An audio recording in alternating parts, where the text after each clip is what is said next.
selamat siang, salam sejahtera bagi kita semua.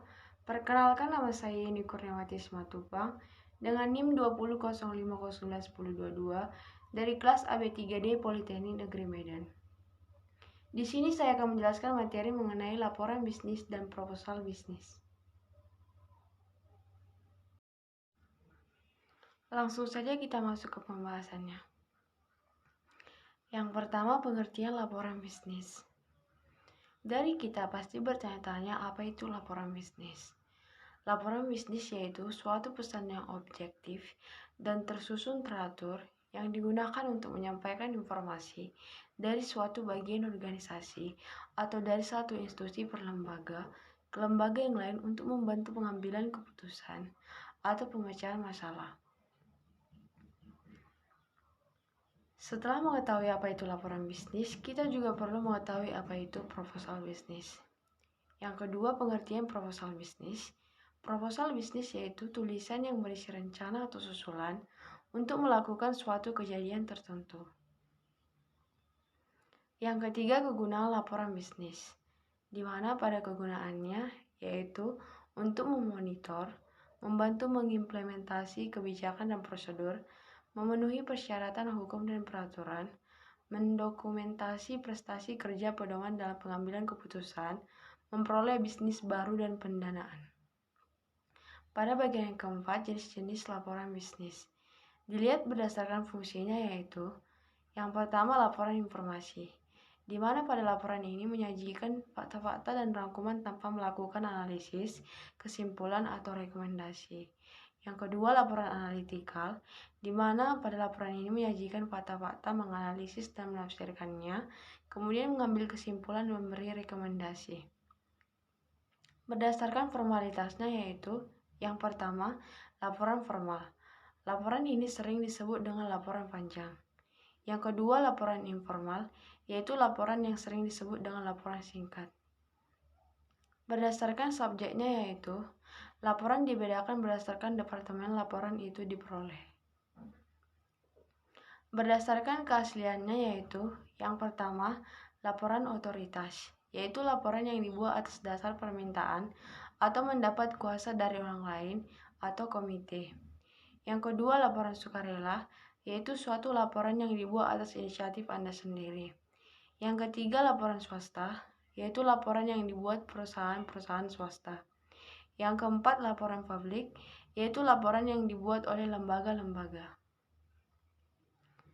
Berdasarkan frekuensinya yaitu, yang pertama, laporan berkala, yaitu laporan yang dapat dikeluarkan secara harian, mingguan, bulanan, atau tahunan.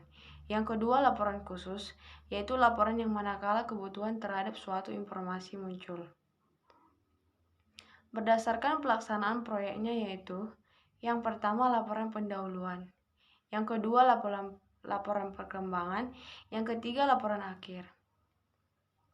Berdasarkan penampilannya yaitu, yang pertama, laporan memorandum, yaitu laporan yang menggunakan format memo. Yang kedua, laporan surat, yaitu laporan yang menggunakan format surat. Yang ketiga, laporan dalam bentuk cetakan. Berdasarkan pelaksanaan pertemuannya yaitu, yang pertama, agenda, yaitu dokumen yang ditulis sebelum suatu pertemuan berlangsung. Yang kedua, resolusi, yaitu laporan singkat yang secara formal berisi pengumuman hasil konsensus dalam suatu pertemuan. Yang ketiga, notulen, yaitu laporan resmi dalam suatu pertemuan yang telah berlangsung. Yang keempat, laporan pertemuan, yaitu laporan resmi yang cakupannya lebih luas dan berisi hasil pertemuan. Pada bagian kelima, kita akan membahas tentang syarat laporan yang baik, yang dimana yaitu informasi harus akurat dan mensyaratkan adanya pertimbangan yang baik, format dan organisasi laporan sesuai kebutuhan pembaca. Pada bagian yang keenam, perencanaan laporan dan proposal bisnis. Yang pertama itu definisi masalah, tujuan, dan ruang lingkup. Tahap pertama perencanaan adalah melakukan analisis masalah yang mencakup tujuan penyusunan laporan. Yang kedua, analisis audiens. Memvisualisasi pembaca atau pendengar Anda dan kebutuhan mereka adalah tahapan yang penting dalam mempersiapkan laporan. Yang ketiga, menentukan ide atau gagasan. Dalam tahap ini, kita harus menuliskan semua ide yang terlintas secara umum. Yang keempat, mengumpulkan bahan diperlukan, di mana mengumpulkan fakta-fakta yang diperlukan dari sumber-sumber yang dapat dipercaya. Yang kelima, menganalisis dan menafsirkan data. Ini diperlukan untuk laporan singkat maupun laporan panjang. Yang keenam, mengorganisasikan data dan mempersiapkan outline akhir. Sebelum menyiapkan outline, kita perlu tahu tubuh laporan dan mempertimbangkan berbagai metodenya. Pada bagian ketujuh, kita akan membahas mengenai pengorganisasian laporan dan proposal, di mana pada bagian ini terbagi menjadi 3, yaitu yang pertama, cara menyusun tubuh laporan dan proposal, di mana pada bagian ini terdapat 2 cara, yaitu dengan cara pendekatan deduktif dan pendekatan induktif. Yang kedua, cara menyusun teks laporan dan proposal, di mana dengan cara 1 membuat topik-topik atau kriteria, 2 menyusun urutan suatu peristiwa, 3 mendeskripsikan lokasi atau tempat, 4 menjelaskan suatu proses atau prosedur, yang kelima menyusun urutan tingkat kepentingan secara alfabet, yang keenam menyusun sumber-sumber yang digunakan. Yang ketujuh, pemecahan masalah. Dan yang terakhir yaitu dengan cara metode outline. Pada bagian ke-8 mengenai bagian pokok laporan dan proposal. Yang pertama itu pendahuluan. Pada bagian ini terdapat 11 hal, yaitu pemberi kuasa, layout, masalah, maksud penulisan, ruang lingkup, metodologi, sumber-sumber primer, latar belakang, definisi, keterbatasan, rekomendasi. Yang kedua, tubuh dan isi. Dalam bagian ini kita akan membahas dan mengembangkan hal-hal yang penting secara rinci. Yang ketiga itu penutup. Bagian ini berfungsi untuk merangkum laporan secara menyeluruh, mengambil kesimpulan atau memberi rekomendasi. Pada bagian 9 kita akan membahas mengenai penulisan laporan singkat. Secara umum, laporan singkat dalam dunia bisnis jarang dilengkapi dengan preliminary parts seperti halaman judul, surat pengantar, daftar isi, dan rangkuman atau abstrak. Oleh karena itu, hanya terdiri atas 1 atau 2 halaman.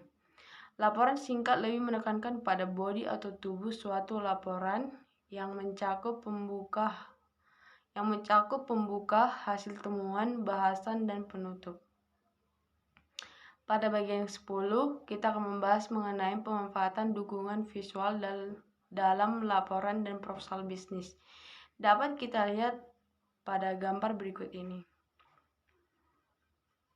Dan pada bagian ke-11, kita akan membahas mengenai perbedaan laporan bisnis pendek dan panjang.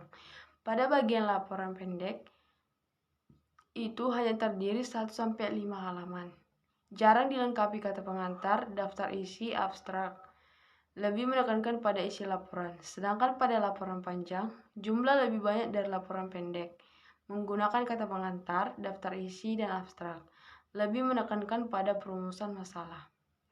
Outline, rencana kerja, analisis data. Pada bagian ke-12, kita akan membahas membuat proposal pendek dan panjang. Kita masuk kepada proposal pendek, di mana dalam proposal pendek memiliki bagian, yaitu yang pertama, pendahuluan, latar belakang, rencana dan jadwal, penetapan staf, anggaran, permintaan persetujuan. Dan pada bagian proposal panjang, yaitu yang pertama latar belakang, aspek pemasaran, aspek produksi, aspek organisasi dan SDM, dan yang terakhir aspek keuangan. Itulah penjelasan dari saya mengenai laporan bisnis dan proposal bisnis. Sekian dari saya, terima kasih.